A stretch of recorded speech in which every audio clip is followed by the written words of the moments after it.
بسم الله الرحمن الرحيم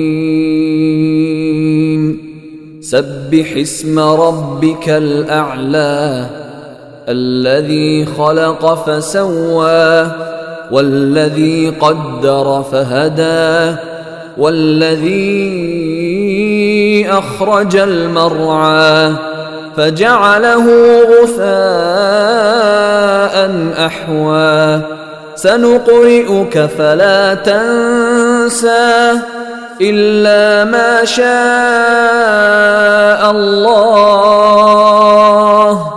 إنه يعلم الجهر وما يخفى ونيسرك لليسرى فذكر إن نفعت الذكرى سيذكر من يخشى ويتجنبها الأشقى الذي يصلى النار الكبرى ثم لا يموت فيها ولا يحيا قد أفلح من تزكى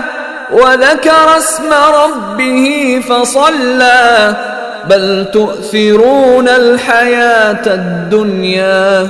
والآخرة خير وأبقى